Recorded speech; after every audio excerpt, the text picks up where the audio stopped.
আসসালামু আলাইকুম প্রিয় দর্শক, চলে আসলাম আজকে এই মুহূর্তে খুবই গুরুত্বপূর্ণ একটি আবহাওয়ার খবর নিয়ে। তো আজ রবিবার 4 মে এবং আগামীকাল সোমবার 5 মে এবং আগামী 8 থেকে 10 দিনের ভেতরে বাংলাদেশ এবং পশ্চিমবঙ্গের কোথাও কোনো ঝড় বৃষ্টি বা নিম্নচাপের সম্ভাবনা আছে কিনা এই সকল কিছু জানতে পারবেন আপনারা আমাদের এই আবহাওয়ার আপডেটটির মাধ্যমে।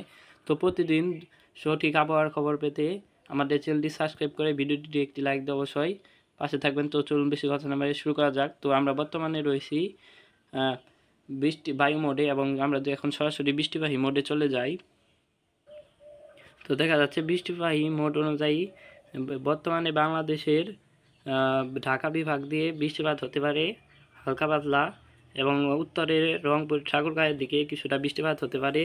তাছাড়া ভারতের পূর্ণিয়ার দিকে বৃষ্টিপাতের সম্ভাবনা রয়েছে হালকা পাতলা। এবং আমরা যদি আমাদের আবহাওয়ার আপডেটটিকে প্লে করে দিই, দুপুর বিকালের দিকে সেই বৃষ্টিপাতটি তীব্র কালবৈশাখীর আকার নিয়ে বাংলাদেশের সরাসরি রাজশাহী থেকে শুরু করে মেহেরপুর, খুলনা, বরিশাল, কলাপাড়া থেকে শুরু করে ঢাকা বিভাগ পর্যন্ত বৃষ্টিপাতটি অগ্রসর হতে পারে খুলনা, পিরোজপুর, বরিশাল, মতিরহাট, লোহাগাড়া, যশোর, মাদারীপুর, ফরিদগঞ্জ, সাতক্ষীরা, শ্যামনগর, মাঠবাড়িয়া, কলাপাড়া, লালমোহন, হলদিবাড়ি, ভারতের হলদিয়া, কোলাহাট থেকে শুরু করে কলকাতা, চন্দননগর, আমারবাদ থেকে শুরু করে বর্ধমান, শান্তিপুর, কাটুয়া থেকে শুরু করে সেই বৃষ্টিপাতটি ভারতের নলহাটি, দুমকার দিক দিয়ে অগ্রসর হতে পারে এবং বৃষ্টিপাত ঘটাতে পারে। এবং আমরা দিয়ে আমাদের আবহাওয়ার আপডেটটি প্লে করে দিই, দেখা যাচ্ছে পরবর্তী টাইমে এই বৃষ্টিপাতটি বাংলাদেশের রংপুর, ময়মনসিংহ, কালাই হয়ে ভারতের ধানবাদের দিক দিয়ে চলে যেতে পারে।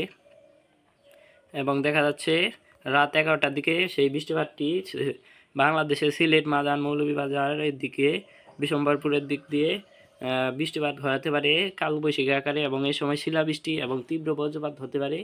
তো প্রতিনিয়ত শিলাবৃষ্টি এবং বজ্রপাতের ফলে বিশেষ করে বাংলাদেশের বিভিন্ন স্থানে প্রতিদিনই প্রায় 10 থেকে 12 জন করে মৃত্যুবরণ করছে। আপনারা বজ্রপাত দেখলে উত্তর পশ্চিম কোণে দুই কালো মেঘ দেখেন, অবশ্যই সতর্ক থাকা যায় এমন স্থানে আশ্রয় নেবেন। তো চলুন আমরা দিয়ে আমাদের আপডেটটিকে আর একটু প্লে করি। তো দেখা যাচ্ছে পরবর্তী সময়ে আমরা যদি চলে যাই দুপুর 2টার দিকে, তো দেখা যাচ্ছে সে সময় বৃষ্টিপাত হতে পারে বাংলাদেশের সিলেট বিভাগের দিকে।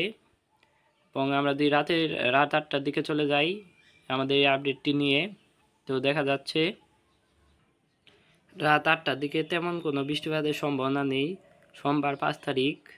এবং আমরা যদি আমাদের এই আবহাওয়ার আপডেটটিকে আরেকটু প্লে করে দিই, দেখা যাচ্ছে মঙ্গলবার 6 তারিখ সকাল 10টার দিকে বাংলাদেশের উত্তরাঞ্চলে রংপুর থেকে শুরু করে রংপুর, ঠাকুরগাঁও থেকে শুরু করে গুয়াহাট থেকে শুরু করে বালুরহাট এর দিকে বৃষ্টিপাত হতে পারে। ভারতের কোচবিহারের দিক পর্যন্ত বৃষ্টিপাত অগ্রসর হতে পারে। সেই সাথে ভারতের গোয়ালপাড়া, গুয়াহাটির দিক দিয়েও বৃষ্টিপাত হতে পারে। বাংলাদেশের সেই সময় সরিষাবাড়ি, ময়মনসিংহের দিকে বৃষ্টিপাতের প্রবণতা বৃদ্ধি পেতে পারে। এবং আমরা দিয়ে আমাদের আপডেটটিকে আরেকটু প্লে করে দিই, দেখা যাচ্ছে মঙ্গলবার 6 মে বৃষ্টিপাতটি সরাসরি বাংলাদেশের উত্তর অঞ্চল হয়ে সরাসরি বাংলাদেশের মধ্য অঞ্চলের দিকে চলে যেতে পারে। বাংলাদেশের রংপুর থেকে শুরু করে মেহেরপুর, পাবনা, সাইলকোপা, ফরিদপুর, নাগেরপুর, ঢাকা, কাপাসিয়া থেকে শুরু করে মাদারীপুর, লোহাগাড়া, যশোর, খুলনা, সাতক্ষীরা, সাইলকোপা থেকে শুরু করে শ্যামনগর, পিরোজপুর থেকে শুরু করে মাঠবাড়িয়া, বরিশাল, মতিরহাট, লালমোহন, কলাপাড়া, হলদিবাড়ির দিক দিয়ে, গঙ্গাসাগরের দিক দিয়ে, সেই সাথে ভারতের বারিয়াপাদার দিক দিয়ে বৃষ্টিপাত হতে পারে। বালাসোরের দিক দিয়ে দেখা যাচ্ছে উত্তর অঞ্চলের ভারতের খড়গপুর দিয়ে, কোলাহাট দিয়ে বৃষ্টিপাত হতে পারে। এবং পশ্চিমবঙ্গের কলকাতা, চন্দননগরের দিক দিয়ে বৃষ্টিপাত হতে পারে, শান্তিপুর দিয়েও। এবং এই আমরা আবহাওয়ার আপডেটটিকে দিয়ে আরেকটু প্লে করে দিই, পরবর্তী টাইমের আবহাওয়ার রিপোর্টটি দেখে নিই। দেখা যাচ্ছে পরবর্তীতে সেই বৃষ্টিপাতটি পুরোপুরি বাংলাদেশ থেকে ক্লিয়ার হয়ে এবং বৃষ্টিপাত ঘটিয়ে পরবর্তীতে ভারতের পশ্চিমবঙ্গের দিকে সিউড়ি দিকে দিয়ে, ধানবাদের দিক দিয়ে, দুর্গাপুরের দিক দিয়ে, কাটুয়া, বর্ধমান, শান্তিপুর, আমারবাদ, চন্দননগর, কলকাতার দিক দিয়ে, কোলাহাট, খড়গপুর, হলদিয়ার দিক দিয়ে, শ্যামনগরের দিক দিয়ে বৃষ্টিপাত হতে পারে তীব্র থেকে অতি তীব্র। আর কাল বৈশাখী এবং ঘূর্ণিঝড় নিয়ে আবহাওয়া দপ্তর যা জানিয়েছে আমাদেরকে, আবহাওয়া দপ্তর বলেছে এই মাসে 3 থেকে 4টি শক্তিশালী কালবৈশাখী ঝড় এবং 3 থেকে 5টি মাঝারি ধরনের বা দুর্বল কালবৈশাখী ঝড় বয়ে যেতে পারে।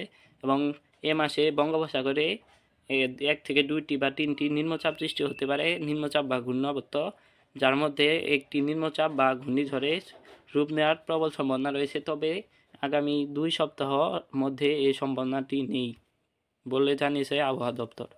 তো আমরা আমাদের আবহাওয়ার আপডেটটিকে আরেকটু প্লে করে দিই। তো দেখা যাচ্ছে পরবর্তী সময়ে বুধবার সকাল 7টার দিকে সেই বৃষ্টিপাতটি একই স্থানে থাকতে পারে এবং একই স্থানে বিক্ষিপ্ত আকারে বৃষ্টিপাত ঘটাতে পারে।